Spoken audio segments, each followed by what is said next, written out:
to introduce Susan. Susan Christopher serves as the Vice Chancellor of Planned Giving at Pepperdine. She is a graduate of the Pepperdine Law School, and as an attorney, she worked in private practice for 15 years, primarily in estate and tax planning. Susan launched a successful nonprofit and consulted other nonprofits about establishing a planned giving program. She utilizes her knowledge and experience to help people protect their families, eliminate unnecessary taxes, and reach their personal and philanthropic goals to creative and powerful ways. She is particularly passionate about empowering women and building equity in previously disadvantaged communities. Susan is married with 2 adult sons. Together with her husband, she enjoys the community they have fostered with their church life group of 25 years, as well as hiking, traveling, and learning new things. Coupled with Susan, we have Jenny Barisian. Jenny serves as Director of Development for Planned Giving in the Advancement Department at Pepperdine. Jenny focuses on estate planning, trust, and fosters a donor-centric environment. A passion of hers is connecting donors with their interests to help them fulfill their philanthropic goals. Prior to her role at Pepperdine, Jenny accumulated over 15 years of experience in private legal practice, where she engaged in fundraising and event planning, including work with Judge Alarcon on the Ninth Circuit. Jenny is married and has 1 son, a freshman in high school, who aspires to be a future Pepperdine Wave. We're so pleased to have these experts with us today, so please help me welcome Susan and Jenny.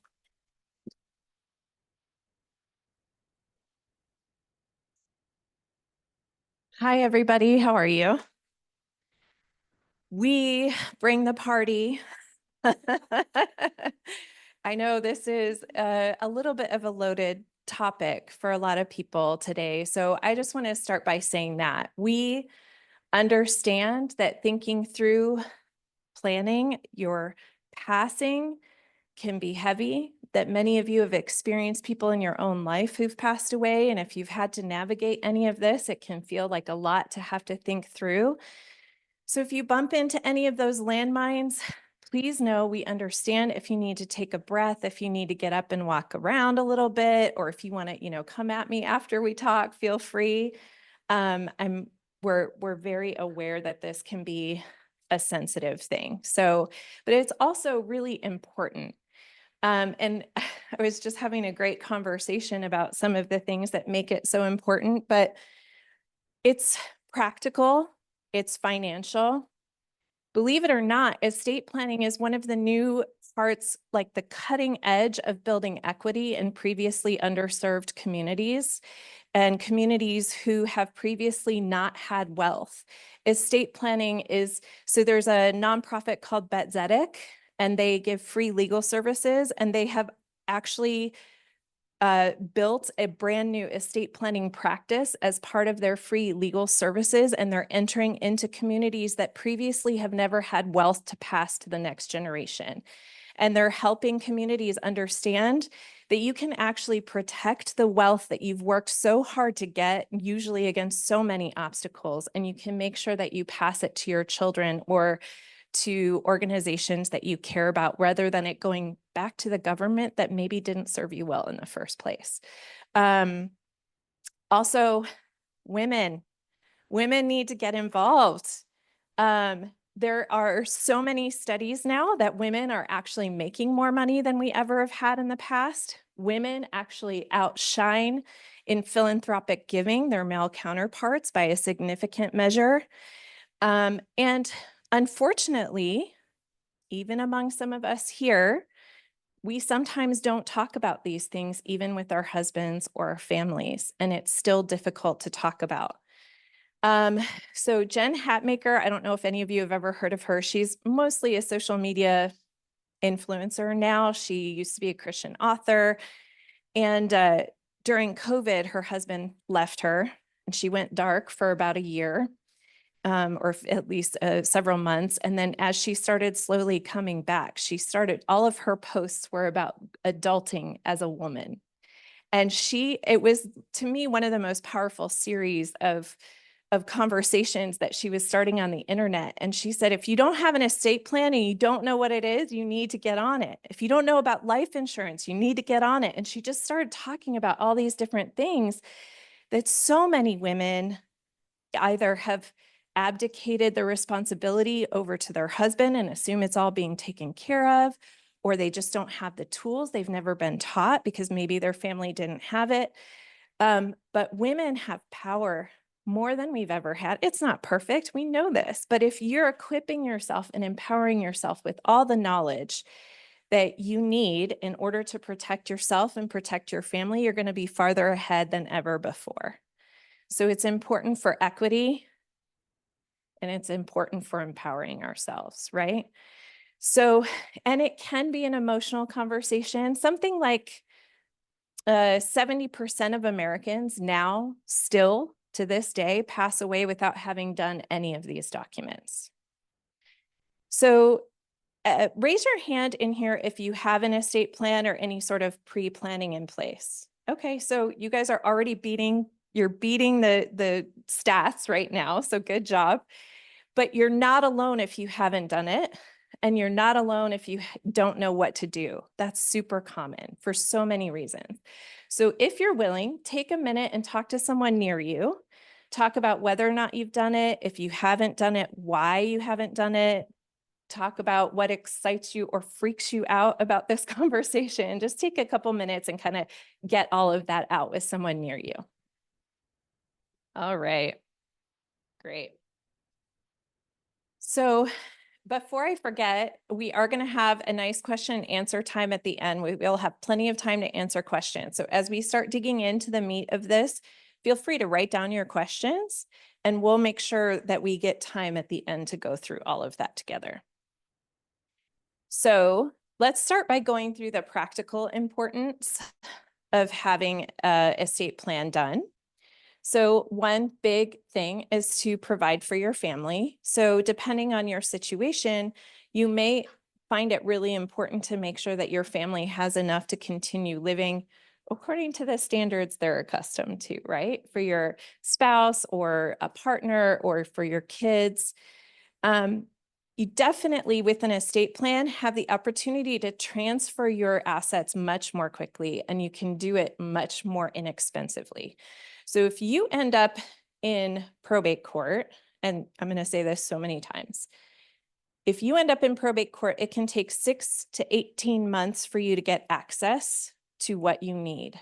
You do not want to leave the people you care about in that situation. Also, if you end up in probate court, all of the fees, the attorney's fees, the court fees, everything is statutory. It's all written down. There's no negotiating. There's no getting it for free. It's expensive to go through probate court. So if you have your documents in place, you're going to save money and you're going to pass everything to the people you care about much more quickly. You're going to reduce your taxes.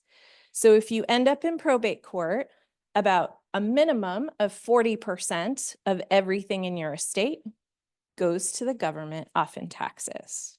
So if you can avoid that, if you have an estate plan, you get to pass 13.8 million. It just went up again, like almost $14 million that you can pass to your spouse or your kids estate tax free, right? That's a lot of money you can pass without taxes. Why would you choose to go through probate court and give away 40% of it? It also gives you the ability to plan for disabilities. Okay, none of us plan for disabilities. That just came out all kinds of wrong. But if the worst should happen and you are no longer able to make decisions for yourself, in your trust, you get to name how your money is spent on your behalf, who gets to take care of you, and what happens in the long term. And we'll talk about other documents that also help with that, but having a trust keeps everything clear and easy. If you have to have a conservator named for you, rather than going to a judge who knows nothing about your family or your situation, to determine who should be your conservator, you've got it in writing who you want to be your conservator if you can't do it for yourself. That's a big deal. And then you also get to protect your legacy. What matters to you? What kinds of values do you want to pass on or leave as a mark in the world that matters to you? What are your goals? Do you have a goal for your kids? Do you have a goal for your finances? Do you have a dream that when you pass away, your kids are going to be able to own their own home? What are your specific goals? And making sure that your wishes are followed. Again, if you've got it in writing, everybody knows what you think.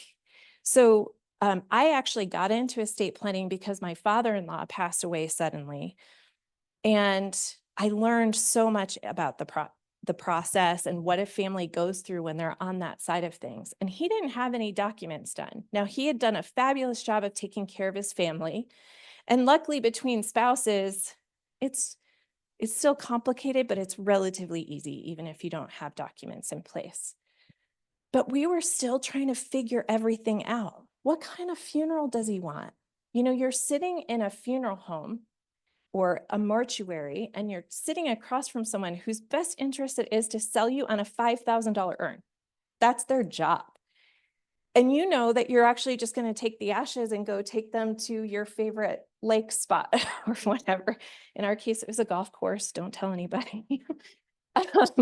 And oh, sorry. Can you guys not hear me? I'm sorry. So you're in this situation 2 days, one day after someone's passed away, and someone's trying to sell you on thousands of dollars. And they kind of make it seem low key like you don't love the person who just passed away unless you're willing to spend $10,000 with them that day. Well, you want to honor them, don't you? Let's get the urn that costs $5,000.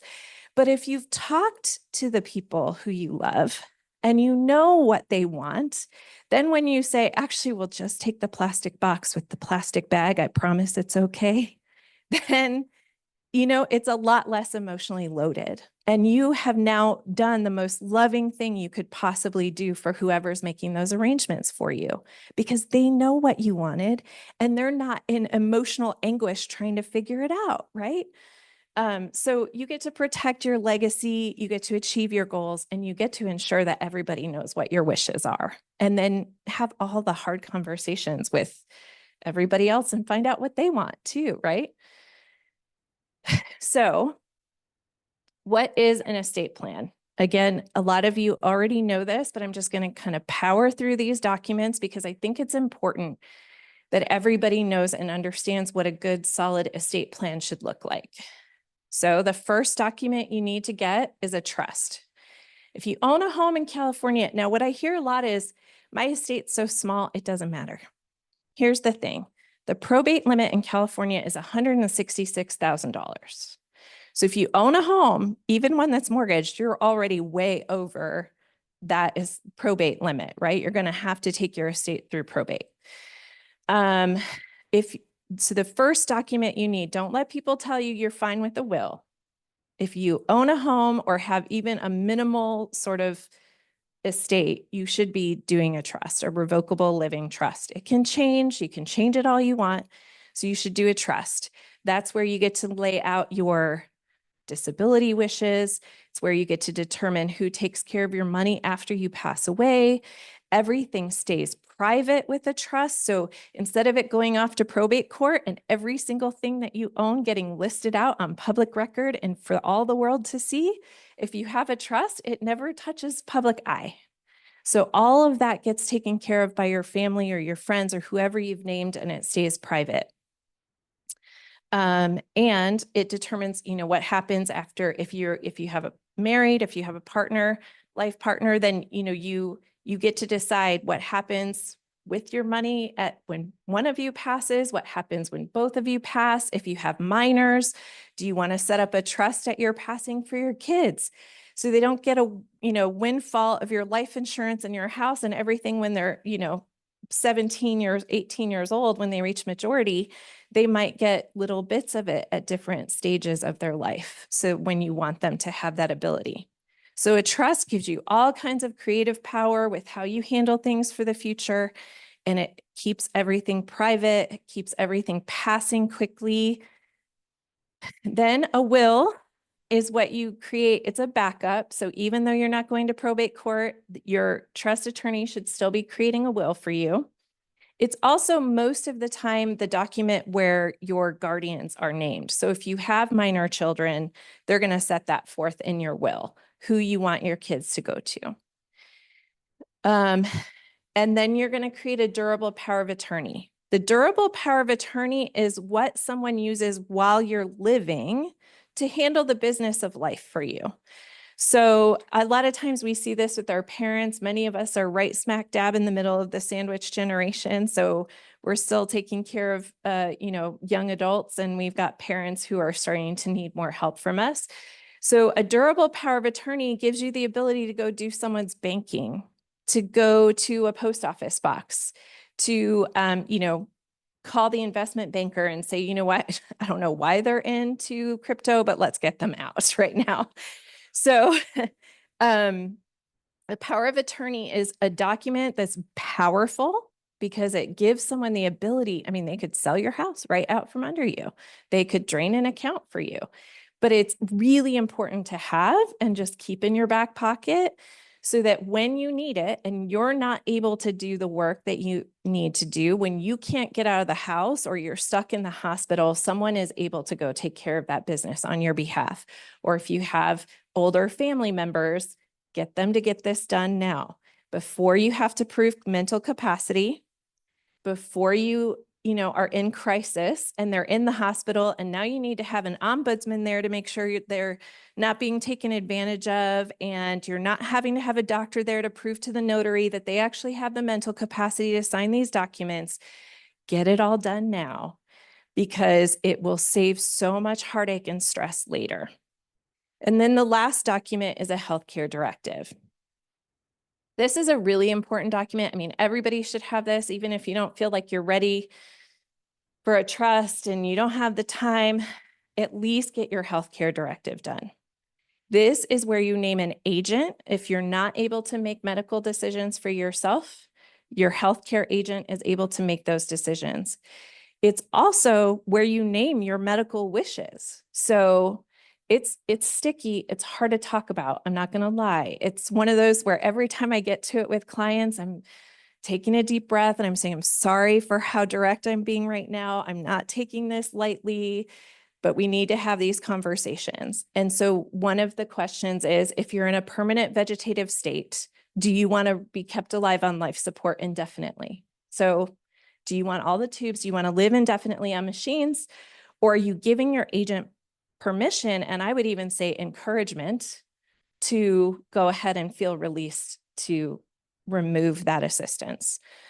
Another question, I'm just going to point this out because I'm not sure everyone explains it super well. Depending on your faith background or your beliefs, there's a question on the California Healthcare Directive that says, do you wish to receive pain medication even though it might hasten your death? That's the language in California that has to be there. It is not euthanasia. It is not assisted suicide. So I need to make that very clear. If you've ever lived through hospice care with someone, you know that the first thing you get is this box that has some morphine in it and some other things that when things get really hard near the end of life, you can use to keep someone comfortable. Now, if you're near the end of life and you get to use some of that morphine because you're having difficulty breathing or, whatever, it can actually slow your heart rate. It can move you a little closer to the end. It's not to help you die. And that's a big distinction that I feel not everyone has a good explanation for. And so you might say, no, I don't want any medication to help, even if it speeds my death, but it's really all about keeping you comfortable.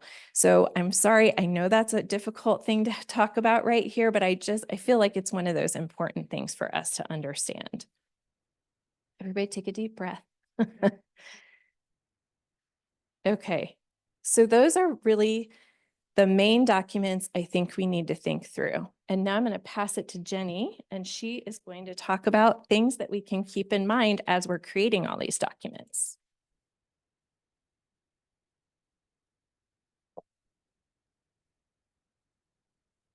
Hi, everyone. I just want to take a moment and say Thank you to Vanessa and Desiree for inviting us to speak today. And to Susan, I am so lucky to be on her team.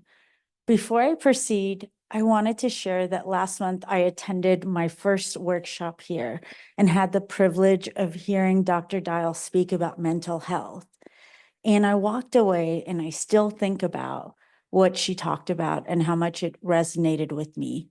I even shared some of her app recommendations in her handout with some family and friends, and it was a true blessing. So I hope today when you walk away, you feel the same way. You walk away with valuable information, practical tools, and resources, and also the ability to have these tough conversations now. So why do we need to have these tough conversations now? It helps eliminate family conflict in situations where you're already very emotionally distressed. It also avoids assumptions and any misunderstandings that could potentially tear families apart. And it provides for thoughtful planning for the person instead of being in crisis management mode. So, you've had the tough conversations, you've prepared your trust documents, and what's next? And Susan touched on avoiding probate. Your assets must be titled properly in your trust. So what does that mean? First, an example of some assets that must be titled properly include real property, bank accounts, life insurance policies, and in some cases, some retirement accounts as well. So what does proper titling look like?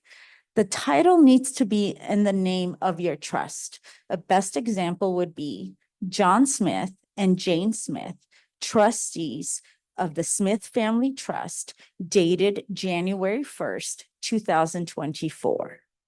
Now, keep in mind, different financial institutions require different things. So if you have several bank accounts with different banks, we recommend that you contact each one. Some of the documents will be the same, but some of them have some different requirements so that you make sure you meet them.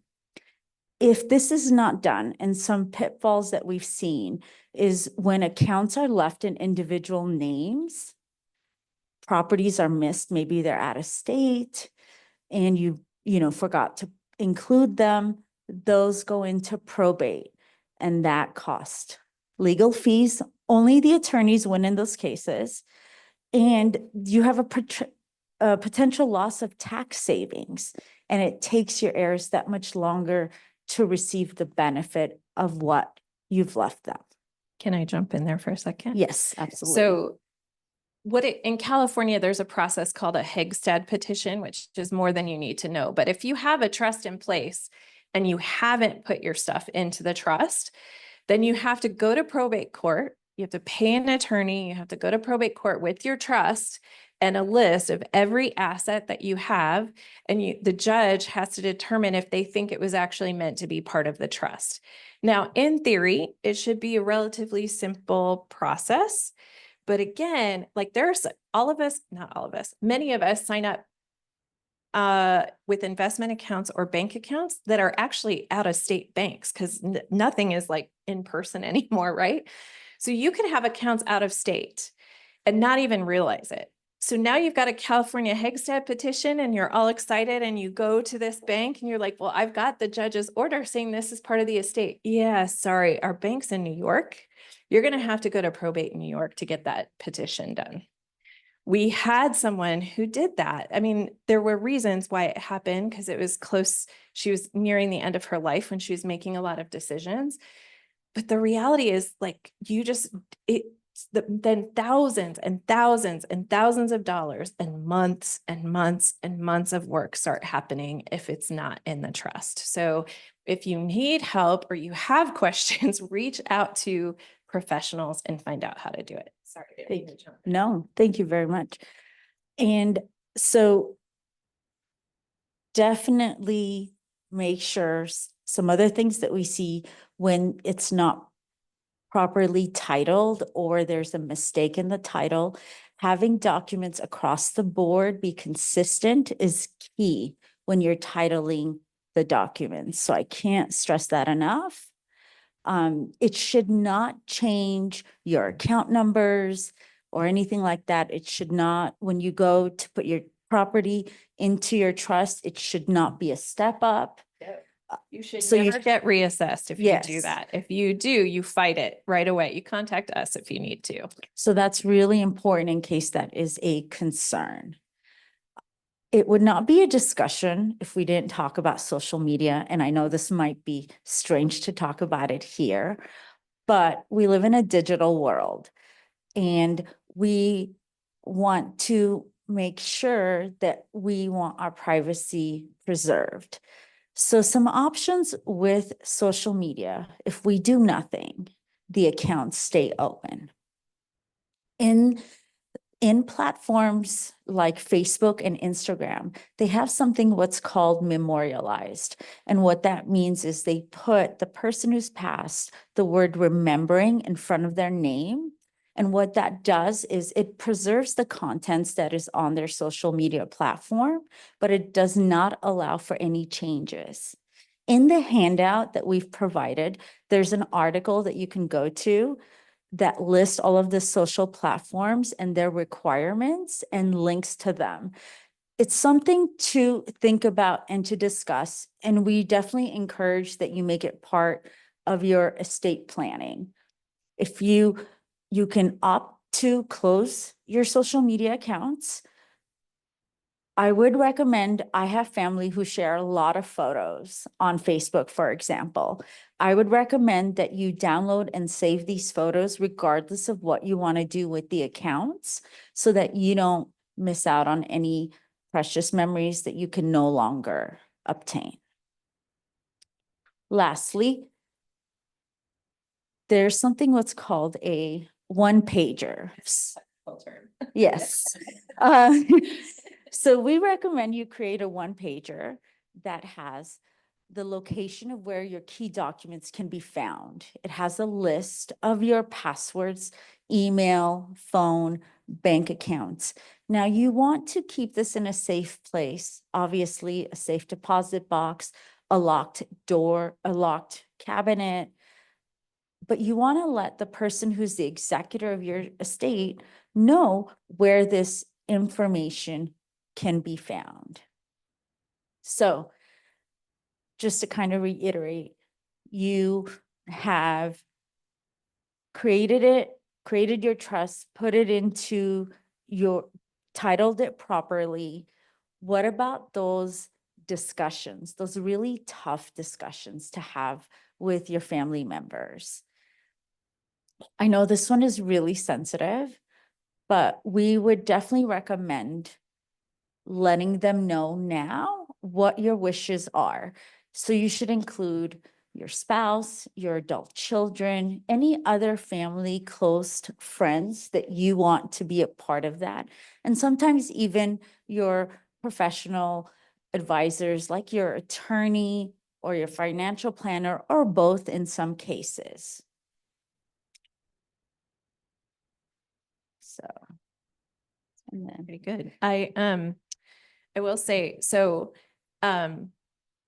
with all the conversations, it's a high value for us. So if you're ever dealing with an attorney or a financial planner and they're not comfortable helping sort of facilitate that conversation with family members, our team, we're very happy to help you with that. We can jump on a Zoom with family members. We can help you with that conversation.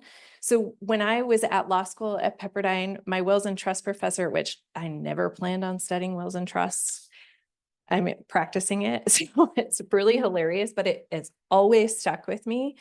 At the end of the semester, we were studying a case and we were all kind of mocking it, laughing at it, because it was just something ridiculous. And the professor stopped us and he said, "Hold on.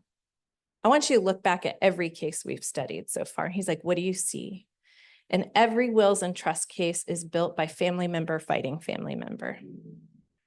Every bit of case law that governs what we're doing in estate law, and the reason why your trust has to be 50 flipping pages long, is because family members have fought family members. So it comes down to things that you might not think are big deal. Like, well, my kid lives here in state with me. I'm not going to put both my kids on there because it's impractical to think that my kid who lives in this, Southeast isn't going to be able to do anything. So I'm just going to name one kid. Well, then emotions run high and someone passes away and then they're like, see, they loved you more all along. You know what I mean? It's not that. It's never about that. It ends up being about money and it ends up being about power. But what it really is about is some wound that you didn't even know was there. So if you take the time to have all of those conversations now, no matter how uncomfortable or awkward they are, I think Dr. Dial last time we were here talked about, speak awkward, like just get comfortable with the awkward and the uncomfortable and the sad and sit down and have all the conversations. It's worth it. It's so worth it. And if you don't have an advisor that's willing to help you with that and you don't know how to do it yourself, come to us and we will help you. Like we're super passionate about that piece. Very So, much so. yeah. And it would be important to pick a relaxed setting when you're going to have these conversations in a private setting. You don't want to talk to your spouse when he's having a really bad day, right? Or your children when they are at each other's throat. And this is really an act of love and it's a gift you're giving your family. So you want to say something like, hey, I want to make things easier for you, ... or however way you want to approach it. But you can start off by saying, what I'm about to tell you or talk to you about, I know is hard, but I need to do it. And I need you to know how I feel. So before I joined Pepperdine and the Plan Giving Office a year and a half ago, my husband and I had only casually discussed what we would want to happen as far as our final wishes go if something happened to either one of us. And our discussions were, I'm going to haunt you if you move on too soon. Those were the extent. And you better be taking care of Ethan because I'm going to do more than haunt you. So it felt a little hypocritical as I started to advocate about how important estate planning is and not having addressed it myself. So we are in the process of almost being complete. We are going through it. And the other thing to remember is you don't have to have all of these conversations at once. You can break them up because they're hard to do. And you may want to have one conversation with a different advisor or a different family member and not include somebody else if you just want that person, if you just want to talk about your health, wishes. But what sometimes happens is we take so long that they don't actually all happen. And that's what you want to avoid. So you can break it up. You want to make sure that you actually follow through and have all the conversations. I know this is really heavy stuff and Susan and I work really hard. I think she's way better at it about making sure that there's the human component there. So we understand, and I hope that this is approached in a sensitive way and that we're able to talk to you about it as hard as it is. It's been very freeing for me to know that I'm completed or almost complete, especially having a young son, not wanting the state to make decisions about if, God forbid, something were to happen to both of us, who would have custody of him. That would really cause so much stress even after I'm gone. So I can't stress enough how important it is, whether you have children or not, but just to think about those things. So thank you. I'm going to give it back to Susan. Thank you, Jenny. You guys can see her heart, right? It's like all out there. She's all heart. And she's a great detail person. So if you ever get to work with her, you'll love it.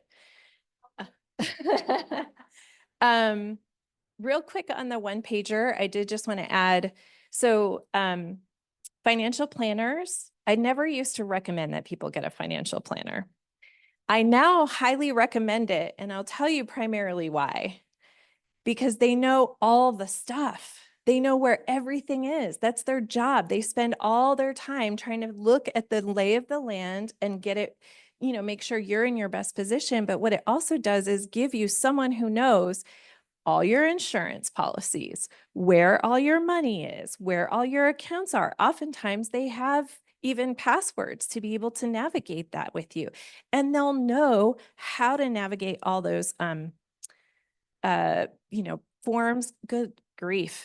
We deal with so many banks after someone passes away, and they do not make it easy to get out your money, even if you've got everything exactly right.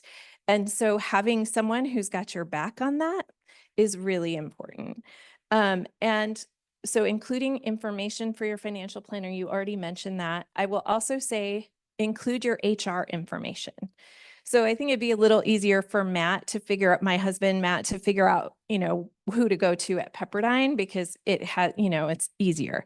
He works for Zoom. Everything's virtual. I've never even met any of his bosses. I wouldn't have the first clue about who to contact if something happens to him. So I wrote down everybody's contact information, my bosses, HRs, emails, websites, and stuck it in our trust binder. He finally now has done the same thing. Who to contact, how I get a hold of them, and it's in our trust binder, so that if something were to happen to both of us, our kids would know where to look. But even if something happens to one of us, the other spouse will be able to navigate that more easily. On that note, I will just say this, many marriages kind of, you fall into patterns, if you're, with someone for a long time, partner, whatever that looks like, so my husband, he loves a good spreadsheet. He is a data guy. He wants the bills done a particular way. So I have sort of relinquished control of that because it drives him insane when I'm not doing it the way he wants it done. And so he's been doing the bills and kind of, has a clearer sense of everything in the bills. But because of what I do, I make him share the spreadsheet, update the passwords frequently. There's hot links in the spreadsheet for me. He has to tell me, I'm always telling him to consolidate accounts. Please don't leave too many out there. We need to have just one account. So, the easier you can make it for each other. So even among really healthy relationships, we just have we split labor, right? Like we share responsibilities. And so make sure you're having all of those conversations, even among your spouse. Make sure you've got systems in place so you know how to get into every account, where the passwords are kept, and all of that good stuff. And if you don't like printing things out. So I always called it the one pager, just write it all down, stick it in your trust binder. If you want to keep it digital, my husband, he's a tech guy. So everything's in a shared sheet that's encrypted. So I can hot link from everything and it's all shared online. There's also something called LastPass, which is a service you can pay for, and you can actually set that up so that every password, even when it changes, is always kept up to date in that LastPass. And then you can actually set who you want to access that. So if something were to happen to me and Matt requested access through LastPass, and it went more than, I think, 72 hours without me responding back, Matt would automatically get access to all of my accounts. And all the passwords and all of that. So that's another option that's out there, just to kind of make things easy with the people that you live with, because when you're in grief and when you're mourning, the last thing you want to do, I know many of you have walked through this before, you don't want to have to deal with all of this practical stuff. It's hard enough to call bank after bank and say, so-and-so passed away. I've got their death certificate. What do you need me to do? Over and over again. So bring along a friend, but have all the conversations now. There's just one thing I wanted to add. For your will, in order to have a trust, I know the threshold is $166,000. I would still recommend, if you don't have that much, to go ahead and create it when you're doing your will. It's much easier because you're most likely going to obtain real estate and more wealth in the future. You can always make those amendments. When you're doing your will, it's just less taxing get your trust done. Two, it's always amendable, revocable. So I think that's important. Okay, so let's just take a couple minutes, and you can stand up if you need to, shake it off. The heaviness is gone for a minute. And then I promise we're going to go through a couple of quick ideas with you, and then we're going to have lots of time for question and answer. So just take like 1 or 2 minutes, get the wiggles out, shed some of the heaviness, and then we'll come back in a minute. Okay, so I know we just have a little bit of time, and I can already tell there's a lot of questions out there, at least there have been so far. So we're gonna fly through a couple things just for you to think about. These are just things I feel like a lot of people don't know, and we have encountered many attorneys and financial and wealth managers that do not know about these options. So we are just gonna fly through this so you can kind of know about it. But you can actually use your estate plan as a way to impact the things that matter to you.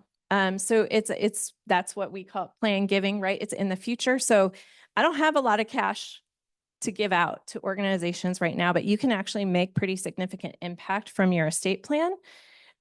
So IRAs are one option. So you can retirement plan assets that are inherited by non-charitable beneficiaries. So if you pass your IRA to your kid's going to get taxed on all that money. It's considered income.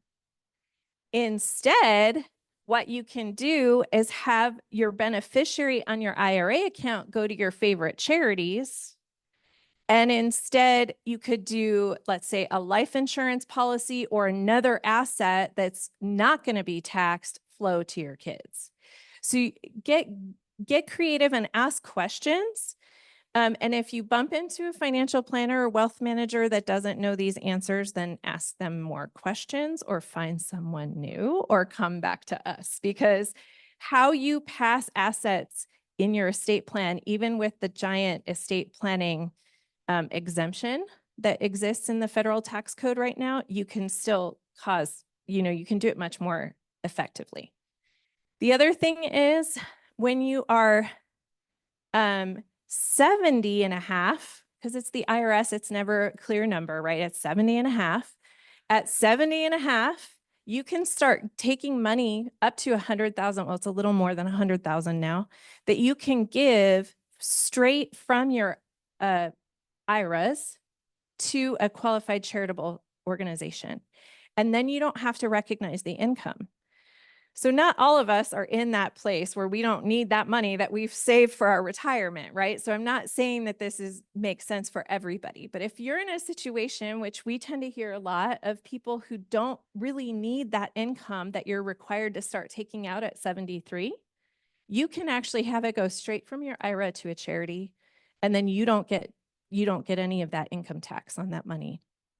And at 73 and a half, you have to start taking money from your IRAs. It's called a required minimum distribution. And so depending on what you want to do with that, there are some creative things that you can do to offset that too. Some things you can do to gain income. So charitable remainder trusts are a great avenue. Let's say you're one of the lucky ones that bought Microsoft stock or Amazon stock back when it was, $10 a share. And now it's worth $1 bazillion, but it's going to cost you more to cash it out than it will to actually just keep it there. So it's sitting there, this appreciated asset, appreciated stock, or a house in California. I mean, so many people have appreciated houses, and you don't ever want to sell it even when you're older, because you're going to take a ton of capital gains tax on it because you bought it when it was, I don't know, $300,000, and now it's worth over $1 million. And you're going to be taxed on all of that $700,000, a huge tax. So you're like, I'm just never going to be able to sell my house. Well, actually, you can put appreciated assets into a charitable remainder trust. You avoid all of that capital gains tax on that appreciated asset. You get a current tax deduction because a remainder, it only has to be 10% by our IRS rules. that remainder is going to go to a charity. So you get a tax deduction right now for that remainder. And if it's too much on your, income, we can only take a certain percentage of a charitable deduction on and you can take that over 5 years. You can split it up. You get a current tax deduction, you've avoided all your capital gains, and you get to start making income from it. So you get back in life almost the full amount. So because the proceeds, let's say I sell my $1 million house. I put it into the charitable trust first, always put it first before you list it. It's a whole other story. So you deed your house into the trust and then you sell the house. Now you've got over $1 million sitting in a bank account. You put it in an investment account. Let's say conservatively, it's making 5% a year. That money is going to keep growing. You are getting a minimum of 5% income, and you can actually set it a little higher than that you keep getting. So you are now getting to impact a charity that you love pretty significantly because that money is growing. Remember, they're going to get that remainder at the end. You've saved a huge chunk of money in taxes. You've gotten a tax deduction, and you're starting to generate income for yourself. And when we're running projections for people, they're getting back almost the entire amount they would have if they'd just taken the cash from the house, except they're not having to give, 40% of it away in taxes. So charitable remainder trusts are awesome for appreciated assets. You can do something called a commercial gift annuity. That's also where you purchase, it's like a life insurance policy, but kind of opposite, where you pay a huge bunch of money and then you get lifetime income off of it. And then when you pass away, the insurance company essentially is what they are. They get to keep the rest of it. It's another way to generate income without a ton of taxes. And then life estates and gift annuities. So a lot of organizations, Pepperdine is one of them, will do something called a gift annuity for home. So let's say you want to stay in your home, you want to live in it until you pass away, hopefully, but you really need the income. So a lot of people in California are house rich, cash poor, right? So you get into this situation, you're like, I need some income, but I have this beautiful house that's appreciated, but I really don't want to sell my house. So a charitable trust isn't going to work. So you can actually give to an organization your home, but you keep the life estate. So while you have it, you can rent it, you can live in it, you can do whatever you want with that piece of property. And then when you pass away, it goes to the charitable organization. But that whole time, that organization is giving you payments every year based on the value of your home when you first put it into that annuity. So that's a really cool way to start getting income if you don't feel like you've got a lot of place to move with your assets. Life insurance, everybody go ahead and roll your eyes. Who wants to talk about life insurance? And it's just a salesman anyway, right? So I knew very little about life insurance for a long time. I have learned in the last several years that life insurance is actually an incredible way to pass wealth and to generate new wealth in your family. And I did not understand that. So I always bring it up because I want people to know about it before I did. I'm almost 50 and I just learned about this a few years ago. So you can buy a whole life policy for, let's say, your kid for very cheap. They remain insurable with that company for their entire life. So if they get married and now they need more life insurance on them, they can actually up the policy without having to go through that whole process. You've already given them, let's just say $600,000, depending on the company. So it's really hard to find long-term care insurance now. But depending on the whole life insurance policy, you can actually put riders on there to provide, you can pull the money out of that policy to provide long-term care. You can pull money out to purchase homes. So there are different ways to buy that. So it can actually really set your kids up nice. If you have young kids or are thinking about doing that, you can gift your life insurance policy. If you have a life insurance policy that's like whole life and you just don't want to pay the premiums anymore, you're like, I really don't need this life insurance policy and I'm done paying it. And I don't even need this policy. You can find your favorite charity and give it to them. You get a huge tax deduction.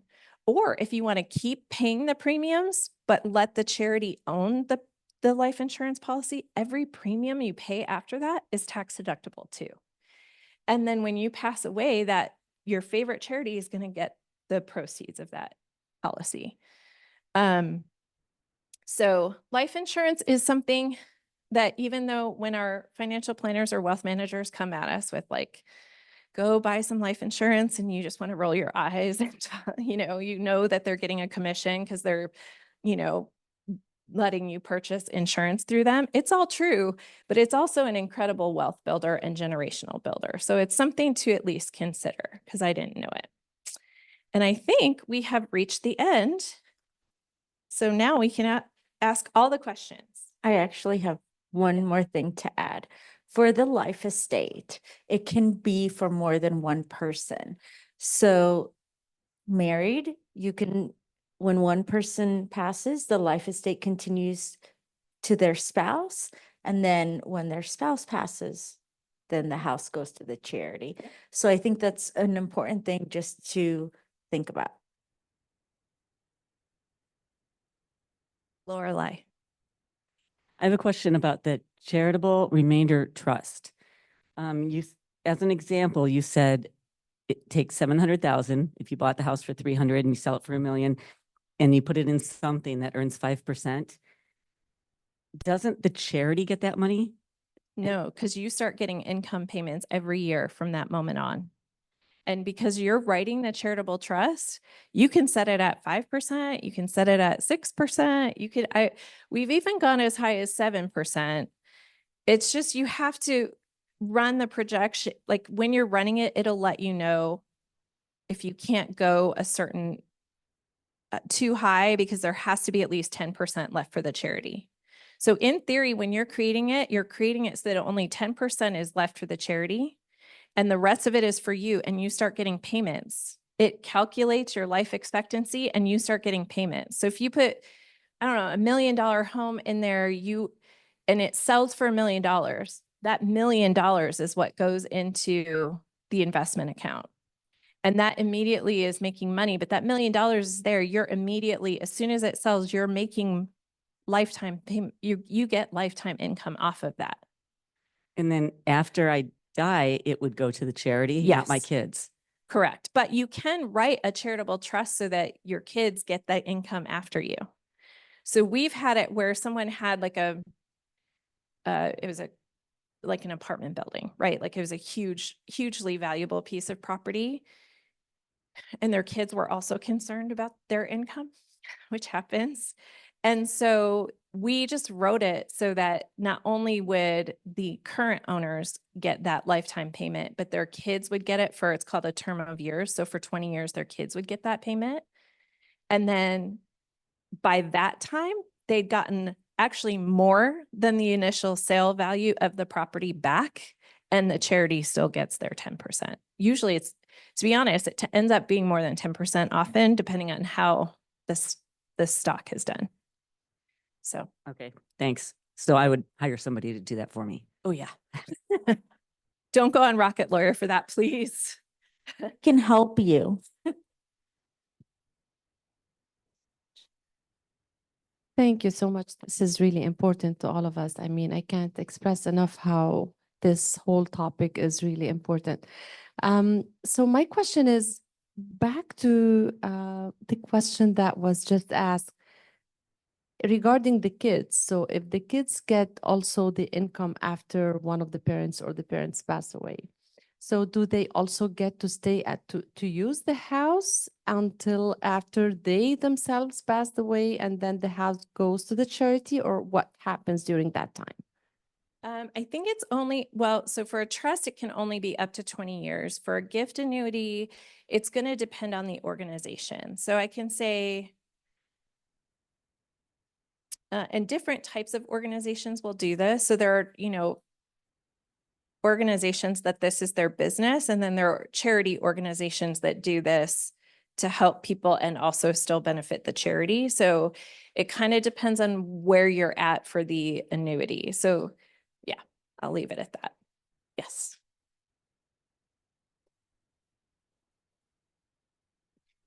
I remember you telling me something a long time ago that I thought was so beautiful. And I thought it might be interesting for this group to hear when you're thinking about children and you're thinking about charities.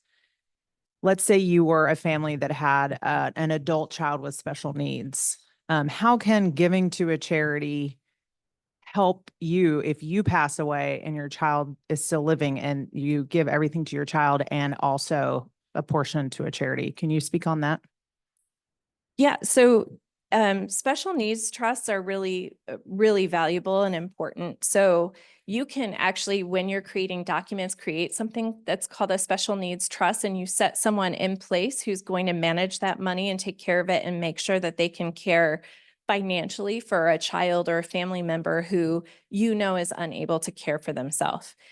You can also, if you're doing something like a gift annuity or charitable trust, you can actually name your child as the beneficiary of those lifetime payments. And then it's going into their special needs trust and it's taking care of them for life. So you can actually benefit a child or, special needs or not, but certainly with special needs, it's a great option because they're continuing to get those payments. But then you also know that the charity you care a lot about is able to get some benefit as well. So thanks, Rachel.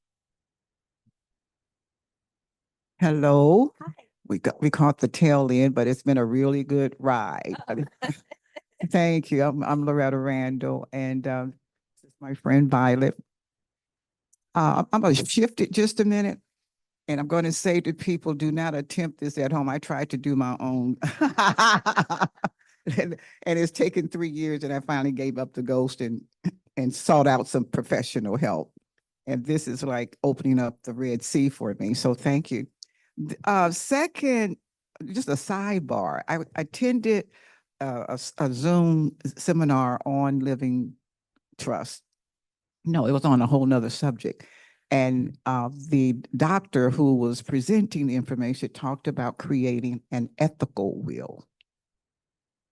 And I was just so intrigued by that, and so can you speak to that? Well, I was actually going to ask if you'd be willing to share a little bit about what they perceive that to be. Oh, okay. Okay, you've done them. You trust me with this mic, right? um, anyway, there's so much more to all of us, but I thank you guys for being here. And the place that I received this information was UCLA, but I love Pepperdine. Pepperdine's good to me. Go.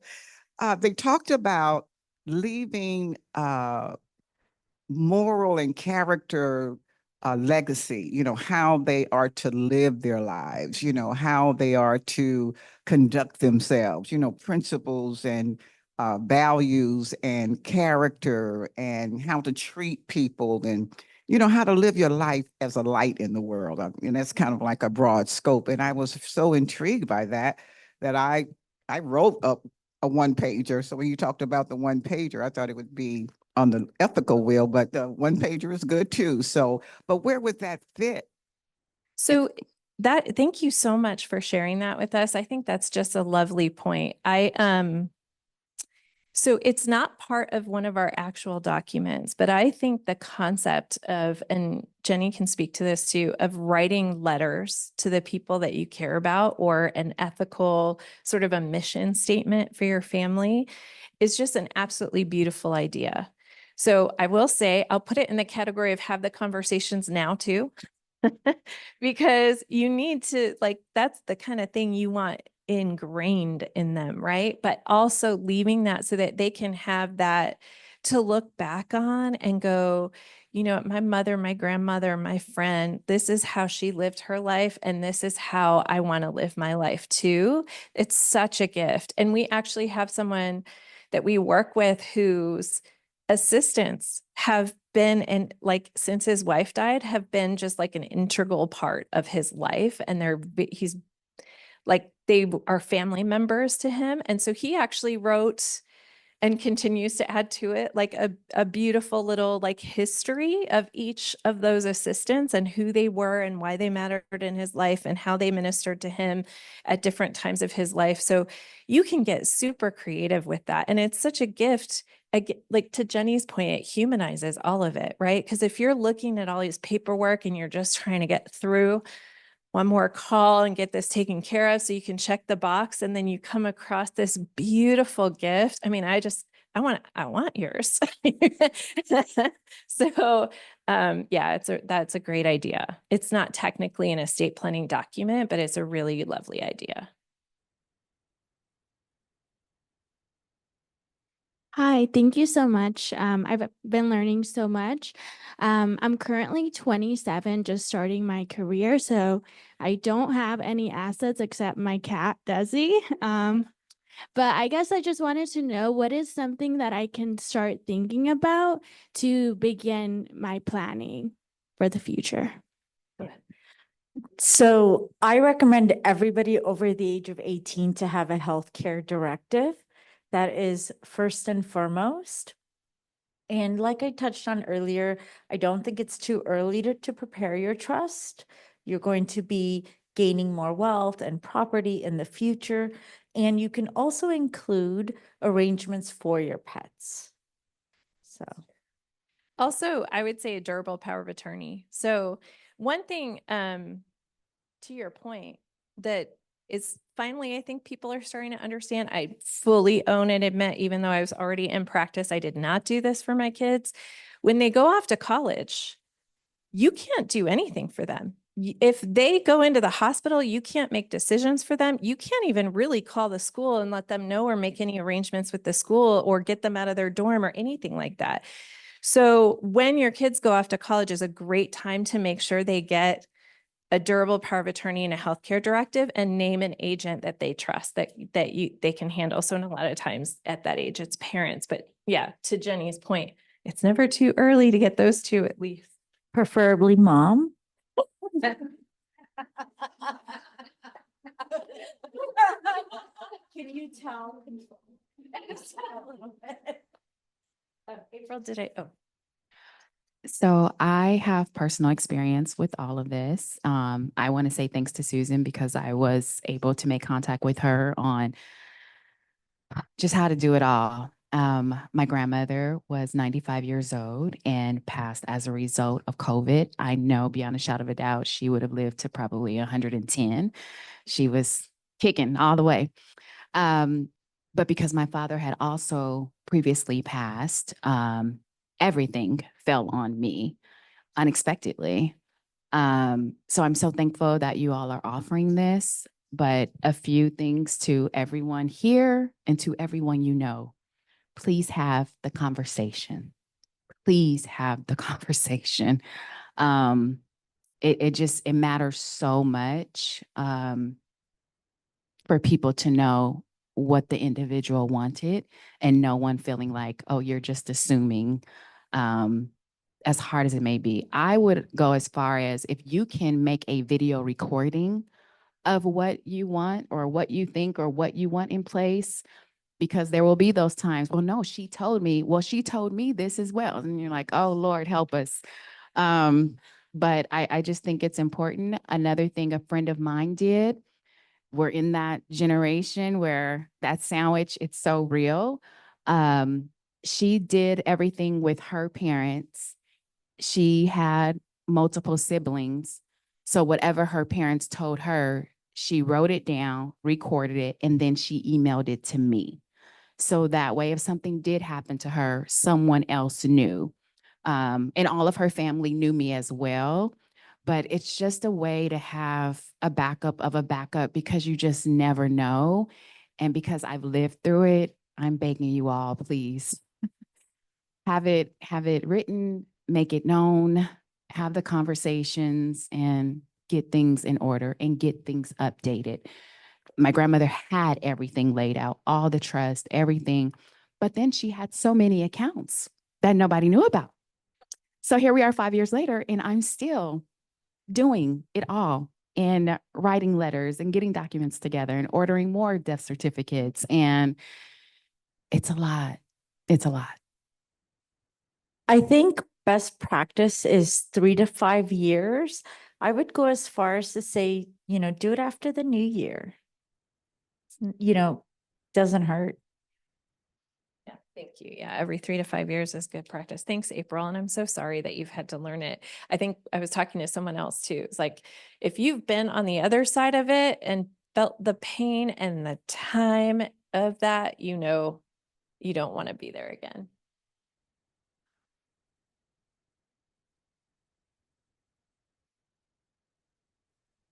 Okay, sorry. Hi, I'm Celia, Pepperdine alumni. So, yeah, I have actually a couple of comments. So, I can relate. First and foremost, my grandmother is 95 as well. All my family's in Atlanta. But, yeah, like, the fact that, my grandfather passed away, I want to say maybe 12 years ago. And so she was staying alone in the house that he had built her 65 years ago, for a little bit, but she was, too sad to stay there, too much longer after he passed. So she moved out with, my aunts. She moved in with them, and then eventually, her health started deteriorating. So, they actually had to move her into a nursing home. So where did the house go? So like basically the bank, took the house, and, and then they had to scramble to get up a plan to get the house back from the bank. So then they reached out to the uncle, who's like, yeah, I think I can buy it back from the bank. So yeah, this was just like really like heartbreaking, to watch, because this is the home that my grandfather built for her. And like even to this day, like it makes me a little bit emotional, because I feel like when I come across some money, I want to go buy that house back from the bank for her, and my grandfather. Yeah, so land, like just passing down of land, keeping it in the family. So yeah, for me, I don't have a family yet, but well, my own, children or anything, but this is all very informational. And yeah, definitely I want to have a discussion with my own family members to, let's get some plans together, and especially for when she passes away, because she's pushing 100 now. So yeah. Thanks for sharing that with us. Yeah. Oh, and then the second thing, I don't want to take up too much time, but so I actually work with seniors. I manage property in Santa Monica, senior tax credit property. And I have about 42 seniors. Every year I do recertifications. So I'm like right now I'm in the middle of recertifications. I took a break today, and I'm constantly like every year I have to look at all of their IRA accounts, the 401ks. I only have like 4 that even have a trust. I ask them, do you have life insurance? Because there's a list of questions we have to ask them every year to requalify them for their housing. But I'm shocked that out of 42 seniors, I only have maybe 5 that have a life insurance policy, and then only 4 that have a trust. And so I guess, and my question to you is, I know it's like a very sensitive subject, but like, how can I like gently express that concern? Because now I want to have an event, with them, like to bring this up, because yeah, that's very concerning to me. So I totally recommend having someone from outside come in and do just basic workshops. So we do this for free in the community. So if you ever want us to come, we're happy to, or we can recommend people to come do it. Also, Bet Zedek, who I mentioned earlier, they're a nonprofit that gives free legal services. They do both senior care and estate planning now. So we could probably partner with them to come in and even offer that service very low cost or free. I just, I think people are uneducated, and if they're in, I mean, everybody, it's not uncommon, right? It's like not just the kind of person who's living there. It's everybody is just kind of uninformed about this stuff. So the more you're able to kind of help them get glimmers of that information, it might be really helpful. Or even consider, and I don't know what your organization is like, but like an informational piece to go out to their family members if they have family, like if it's that kind of a place. So just trying to bring more of that information forward. Well, I think in the case of having to buy the house back, a life estate is a much better option than a reverse mortgage. Oh, yeah. So I think that's also something to keep in mind. If you guys know anybody who's thinking about reverse mortgages, my strong opinion, and I know some of them have gotten better and there's some regulation involved now, but they can be very predatory. So my strong recommendation would be to get them in with someone who's not selling reverse mortgages to get some information and see if there's any other options out there that might work for them, like lifetime payments rather than one big chunk at one time. Because even when someone passes away with the reverse mortgage, you have so little time to get in there and then sell the property. So and we've run across policies where if someone goes into like rehab, like if an older person gets a reverse mortgage and they go into rehab, or nursing home, even for a period of months, the reverse mortgage company can take the house right then and there. Yeah. Oh, is it now officially? Yeah. Okay. Yeah, that's better. So, yeah, there was one where we thought it was 6 months. If a reverse mortgage is like a mortgage bank, right? So they can do whatever they want regardless of the trust. Yeah. So my strong recommendation is to pretty much stay away from reverse mortgages and look for other options if there's anything at all you can do that's different than that. But I mean, other people have different opinions. So this is just my suggestion. I will add to that point too with the nursing home is having a trust in place also makes it though, so that if you don't have to go to probate court, so if you ever take long-term care help from the state is first in line in probate to get their money back from your estate if they've paid for any of your care. So that's true in any state. And so there are many states who would say that you don't really need to have a trust in place because they've got easier laws or what have you.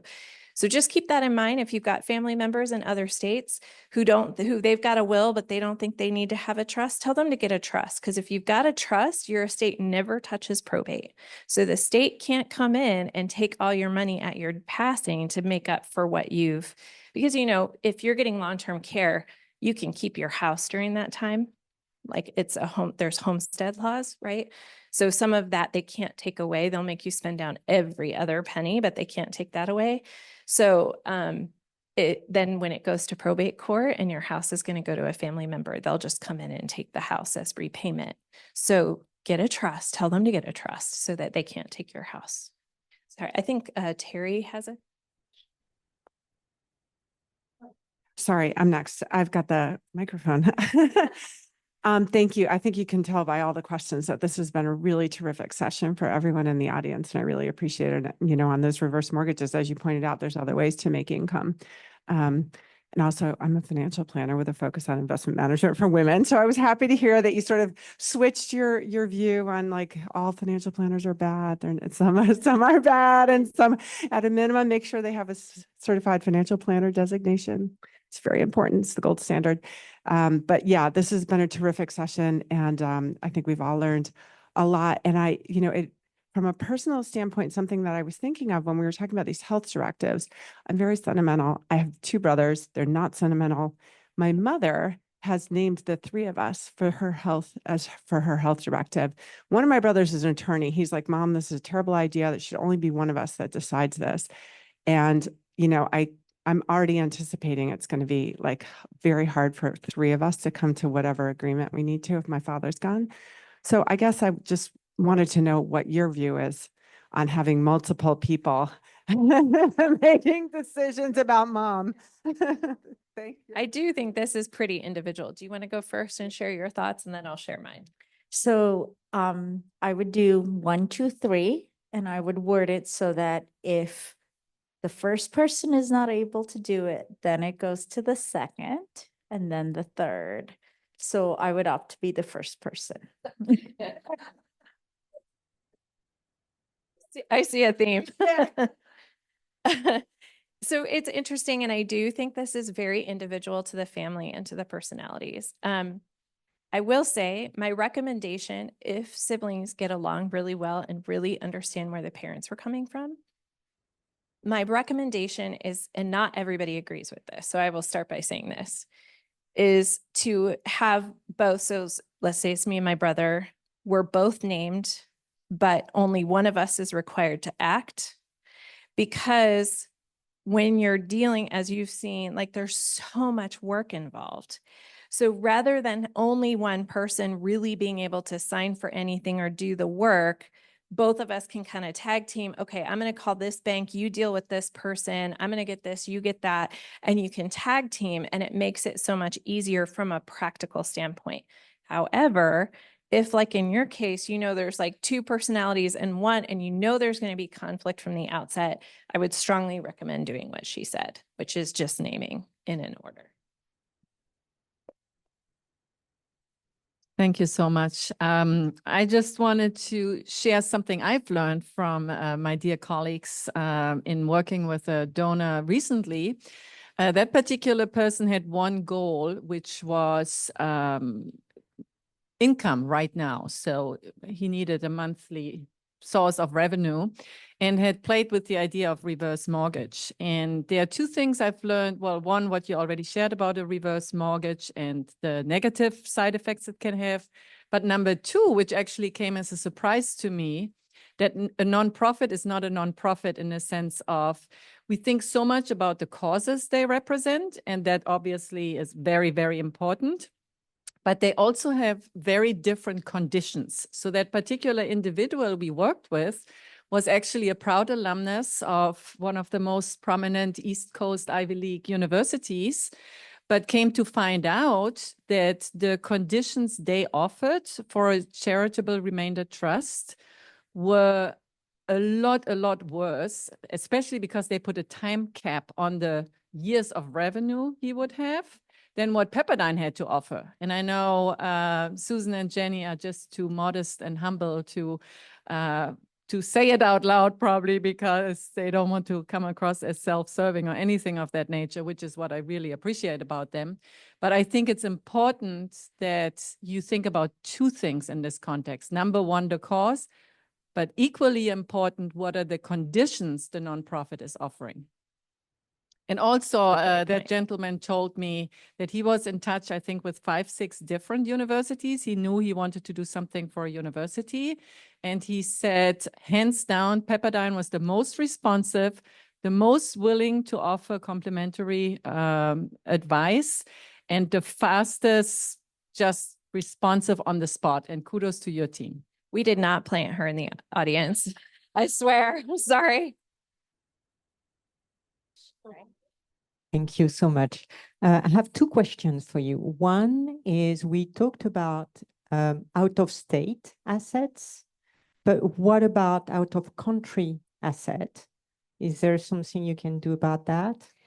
Yeah, so it's complex, and every country, as you're very well aware, has very different estate laws as it pertains to passing assets to the next generation.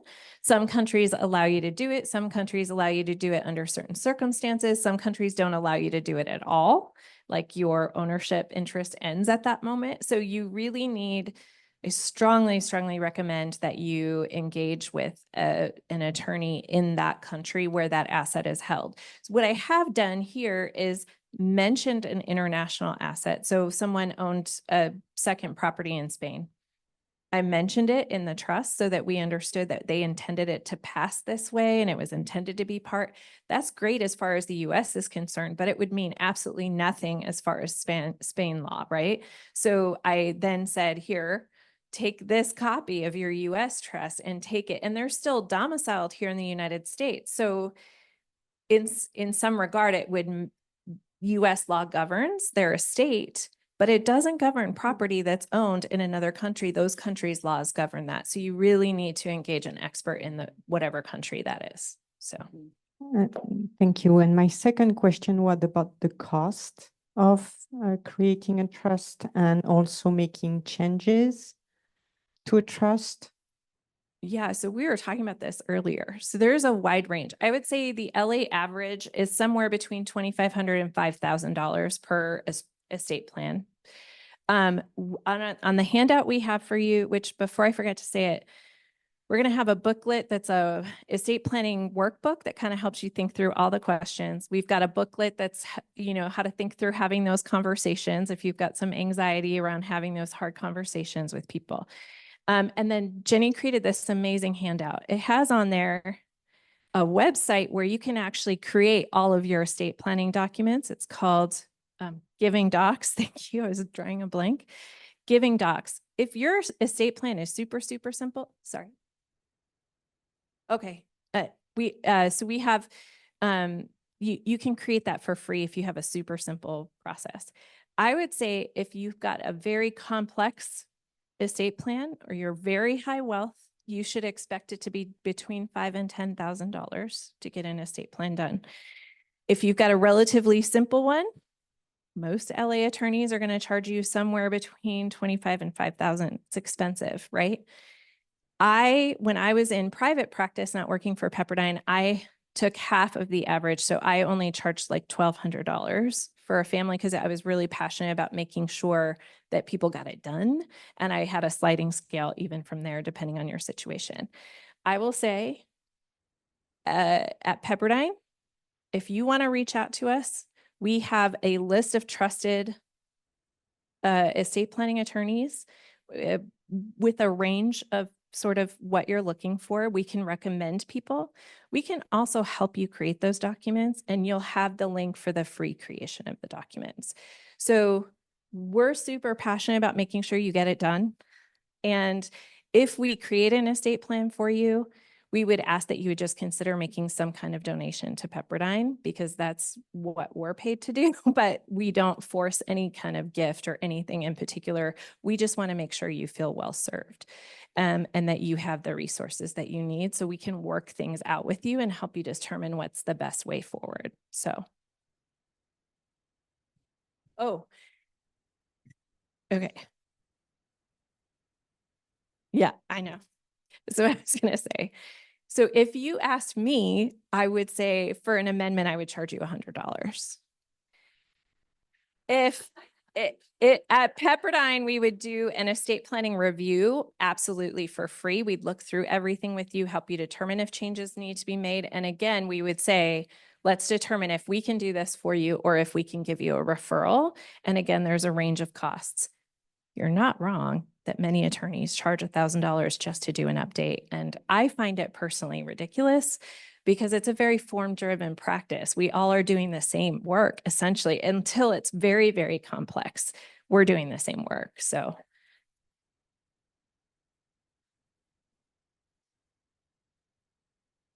Yeah. Yeah. But reach out to us and we can kind of help you navigate some of that. So. Hi, yes, Got my it. name's Donna. Yes, hi, Susan and Jenny. Thank you so much. Everything's been really helpful. And I just, going back to your when Susan was speaking in the beginning and piggybacking on what we just were talking about, you mentioned that there was like a nonprofit that could help with some of, this planning and keep the costs low. So is that just calling direct to the department, or what was the word? It's Betzedek. It's Okay. BET. It's actually a Jewish nonprofit. So it's Okay. BET and then capital TZEDEK, Betzedek. Okay. If you need to contact us, our contact information is on the sheet. Okay. So you can reach out to us and we can connect you. Now Betzedek is really for exceptionally low income or underserved communities. Oh, I see. Okay. Their intention is to actually be like a legal aid clinic, and they've just expanded into estate planning because they understand the importance of it in terms of equity and building wealth within communities that previously haven't had Oh, it. I see. Okay. But This is probably contact us Okay. and we can help you find a solution that works. the right So pairing. Okay. Thank you so much. thank you all so much. We really appreciate your time. Thank you all. Thank you.